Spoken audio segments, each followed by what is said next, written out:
Hi guys, on se retrouve aujourd'hui pour cette nouvelle vidéo. Déjà je tiens un petit peu à m'excuser parce que voilà j'ai été absente un petit moment. Là ça doit faire un peu plus d'un mois voilà, que j'ai rien tourné. Pour tout vous dire, le master c'est assez compliqué. J'ai beaucoup de travail, des gros dossiers à rendre et honnêtement j'ai du mal à tout combiner. Voilà, c'est pas forcément facile. Pour ceux et celles qui ont fait des masters ou voilà, des diplômes après la licence ou quoi, vous voyez je pense de quoi je veux parler. Mais ouais, c'est très compliqué de tout conjuguer. J'ai dû prendre du temps pour moi, prendre du recul parce que voilà, ça allait pas forcément très bien. Donc voilà, j'essaie de pas me forcer.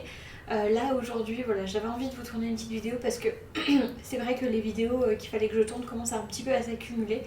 Donc voilà, aujourd'hui je vous fais le bilan du Pumpkin Autumn Challenge. Mais d'abord je voulais vous présenter mes meilleurs vœux voilà, pour cette nouvelle année, pour l'année 2022. J'espère qu'elle sera meilleure que les deux précédentes, que voilà, vous arriverez à réaliser des choses qui vous tiennent à cœur, que vous serez heureux et que voilà, vous aurez l'opportunité de faire plein de choses. On espère tous qu'on pourra voilà, revoyager, refaire voilà, plein de choses comme ça. Mais en tout cas, voilà, j'espère que ce sera une très bonne année pour vous. J'espère que vous avez passé de bonnes fêtes. Et on va commencer tout de suite donc, avec le bilan du Pumpkin Autumn Challenge. Si vous ne vous rappelez pas de la section de livres du programme, je vous invite à aller voir ma vidéo précédente sur le Pumpkin Autumn Challenge. Je vais vous présenter les livres que j'ai lus. Et puis les prochaines vidéos, ça sera le bilan, donc mon top 5 2022 et puis le bilan du Cold Winter. Donc voilà, restez là parce que je pense que vous allez faire de bonnes découvertes, en tout cas j'espère. Et on va commencer sans plus tarder avec le premier livre que j'ai lu sur ma liseuse, qui était le seul qui était en format électronique. Je vous afficherai de toute façon la couverture comme d'habitude. Il s'agit de donc, le troisième tome d'Harry Potter, donc Harry Potter and the Prisoner of Azkaban. Donc en français c'est Le Prisonnier d'Azkaban, tout le monde le connaît. Mais en fait j'essaye voilà, de lire les Harry Potter en anglais parce que moi c'est quelque chose qui me tient à cœur en fait, d'avoir accès à la plume directement de l'autrice dans la langue voilà, dans laquelle elle a écrit quand c'est possible. J'essaye de le faire au maximum. Et donc j'ai lu le troisième tome d'Harry Potter et je dois dire que j'ai beaucoup aimé. Il diffère énormément, j'ai trouvé, du film, puisque moi j'ai grandi avec les films, j'ai jamais lu les Harry Potter, là je suis en train de les lire pour la première fois. Donc le prochain qu'il faut que je lise c'est le 4. Et j'ai été très surprise en fait de voir en fait à quel point c'était différent du film. Et de ce que j'ai cru comprendre, ça va un petit peu crescendo comme ça. Et plus le temps passe, plus il y a des différences notoires en fait. Mais ouais, j'étais très surprise. J'ai passé un très bon moment, c'était très cocooning, très voilà, le fait de replonger un petit peu dans Poudlard comme ça.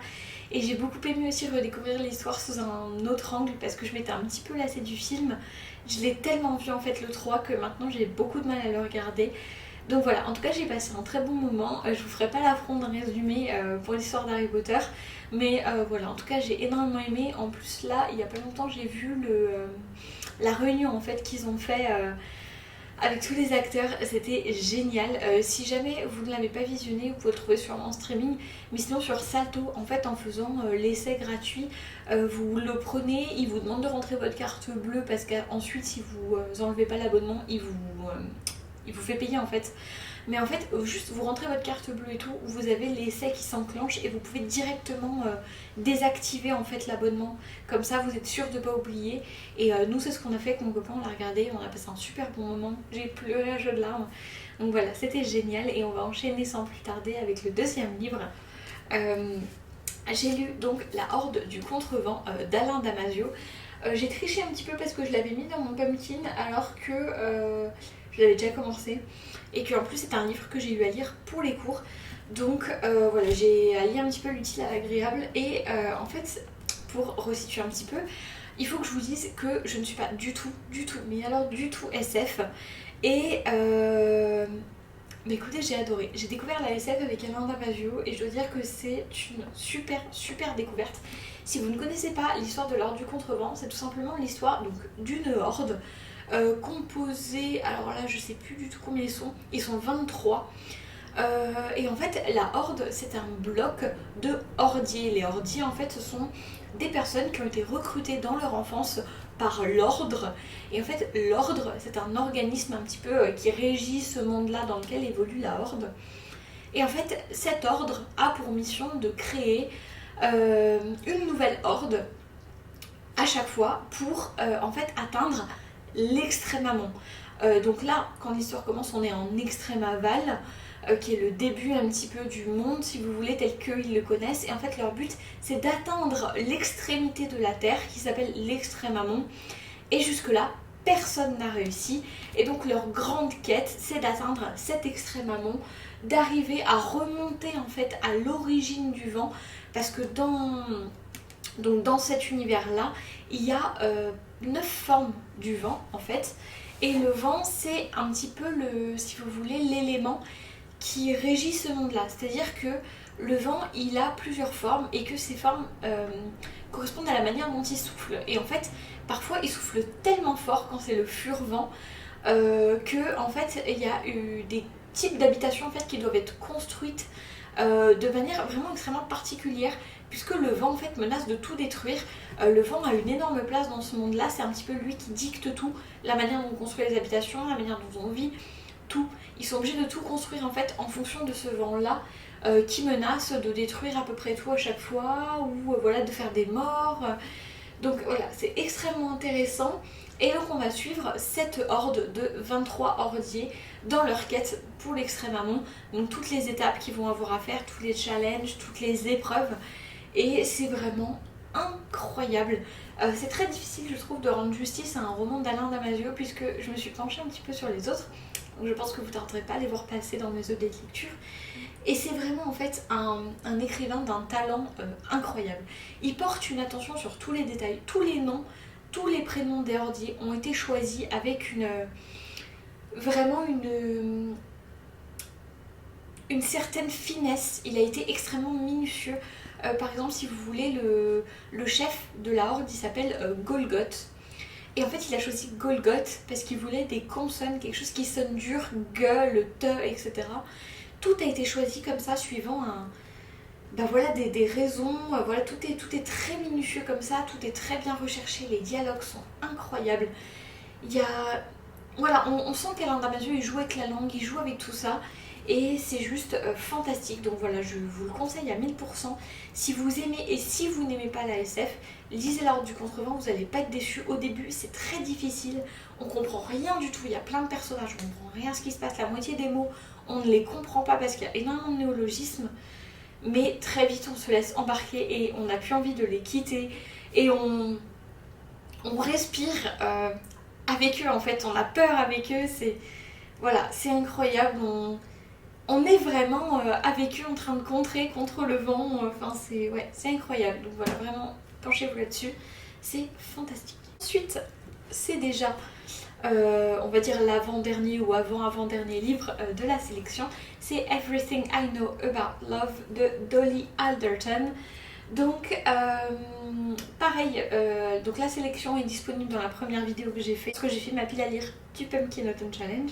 Et donc j'avais ce livre en fait dans ma wishlist depuis un moment, et puis j'ai décidé de l'acheter. Alors c'était l'été dernier, mais je l'avais toujours pas lu, donc je me suis dit ben voilà, c'est l'occasion, je vais le mettre dans ma pile du Pumpkin Autumn Challenge. Et alors j'ai pas été déçue du tout. C'est pas le livre de l'année, c'est pas une écriture incroyable, mais c'est, je trouve, frais. C'est plein d'humour, c'est plein de bons sentiments, c'est plein de... je trouve d'honnêteté. Il y a un reproche qui a été fait à Dolly Alderton qui me peine un peu, c'est le même reproche qui a été fait à Elizabeth Gilbert quand elle a sorti Eat, Pray, Love. C'est le fait d'être une espèce de femme égocentrique, où c'est moi je tout le long du roman. Je suis pas d'accord. Faut dire que ce genre de livre, enfin, c'est quand même une autobiographie. C'est quand même un bouquin qui parle de son expérience en fait à propos de l'amour, des relations amoureuses. Donc si c'est pas notre truc, quelqu'un qui raconte sa vie, ses déboires, ses difficultés, qui parle d'elle, ben, c'est sûr que c'est pas le genre de livre vers lequel il faut se tourner. Mais je trouve ça très dommage en fait de lui reprocher ça, sachant que c'est le genre du roman en fait. Donc je sais pas, c'est comme reprocher à un roman fantastique en fait d'avoir trop de trucs imaginaires dedans. Enfin voilà, c'est littéralement le genre du livre. Donc ouais, j'ai trouvé ça un peu dommage qu'il soit pas très très bien noté. Parce que voilà, il y avait des choses où j'étais pas forcément d'accord, où j'étais bon, ok, bof, voilà, des choses qui m'ont peut-être un peu gêné à certains moments. Mais globalement, c'est frais, c'est... Voilà, il y en a beaucoup qui ont comparé ça à un livre un peu dans la vibe de Sex and the City. Donc voilà, si vous aimez Sex and the City, c'est typiquement voilà, ce genre de livre un peu frais avec une femme voilà, qui raconte ses conneries, ses doutes, ses moments d'échec, voilà, avec ses copines, machin, en Angleterre. C'est très très frais. Si vous aimez l'Angleterre aussi, c'est un livre, je trouve, qui met un peu de baume au cœur. Donc voilà, personnellement, je trouve, voilà, c'était pas le livre de l'année, mais je trouve ça rafraîchissant, je trouve ça agréable à lire. Il y a plusieurs recettes que j'ai marquées. Il y a des recettes aussi dedans, il y en a pas beaucoup, il y en a 4 ou 5. Mais vraiment, ouais, j'ai trouvé ça sympa. Donc voilà, si vous voulez lire un petit truc sympa, sans prétention, sans prise de tête, Everything I Know About Love, c'est très sympa. Ensuite, on passe alors aux 2 derniers livres, mais en soi au dernier livre parce que c'est donc en 2 tomes. Ce sont les pensées de Marc Aurèle. Donc le livre 1 à 6 et puis celui 7 à 12. Je saurais pas trop quoi vous dire à propos de ça. C'est assez particulier, c'est sous forme un petit peu de... Vous voyez, il y a des numéros et puis il y a des petits paragraphes comme ça. Et c'est vraiment des idées sur des choses, sur des thèmes, sur... voilà, j'ai souligné beaucoup de choses, j'ai trouvé qu'il y avait beaucoup de bonnes leçons. Ça fait très un petit peu liste de proverbes ou de réflexions comme ça. Donc voilà, ce qui est très bien, c'est que c'est très accessible. Donc si vous avez du mal à lire de la philo, je vous conseille vraiment de vous pencher là-dessus. Parce que voilà, le niveau de langue est très accessible, il n'y a pas des concepts voilà, qui sont très difficiles à lire. Ça se lit très très vite parce que chaque livre fait voilà, un tout petit peu plus de 100 pages. Donc vraiment ça se lit très très vite. Et puis en fait je trouve que c'est surtout le type de livre en fait qui est bien à feuilleter. Qui sont bien feuilletés. Voilà, vous l'ouvrez, vous voyez un petit passage, hop, vous lisez dans l'ordre en fait, mais pas forcément tout d'une traite comme un livre classique. Vous voyez, c'est plutôt quelque chose que vous allez consulter. Et puis une fois que vous avez souligné des choses et tout, je pense que c'est bien d'y revenir. Moi, je dois avouer que par contre, j'ai souligné énormément de choses. Il y a énormément de passages qui m'ont touchée, qui m'ont parlé. Il y a beaucoup de choses sur des notions sociales, sur des notions de genre, voilà. Des choses comme ça. Je trouve que c'était intéressant, par exemple, là, pour vous lire un extrait, page 15, le numéro 13, c'est... en fait, à chaque fois, vous avez le nom de la personne qui lui a appris la chose en question. Donc là, c'est De Catulus qui lui a dit « Ne pas traiter avec dédain les plaintes d'un ami, même s'il a tort de se plaindre. » Je trouve que c'est... voilà, c'est très important, c'est plein de petites leçons comme ça. Et je sais pas, ouais, pareil, j'ai trouvé ça assez sympa à lire, assez léger. Donc si vous avez envie de lire un petit peu de philo, c'est une collection qui coûte pas très cher, c'est 3,50 le tome, vous en avez que 2. Et puis si jamais vous avez le courage, vous pouvez vous attaquer aux pensées pour moi-même de Marc Aurèle qui est un petit peu plus gros. Mais voilà, Marc Aurèle, je trouve que c'est toujours quelqu'un qui a des choses très intéressantes à dire. C'est un empereur romain qui a beaucoup marqué la philosophie. Donc si c'est quelque chose qui peut vous intéresser, n'hésitez pas, c'est voilà, très simple, des petits paragraphes, des petites leçons comme ça. Et puis en fait ce que je trouve bien, c'est que ça vous pousse en fait à réfléchir après sur les thématiques. Comme c'est des petites phrases généralement, ou même si c'est des paragraphes, c'est quand même assez léger.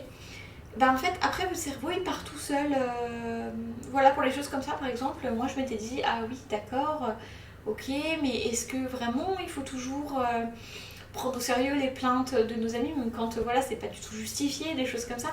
Ça pose beaucoup de questions. Hein. Est-ce qu'on doit vraiment considérer la chose, même si on sait que voilà, c'est pas du tout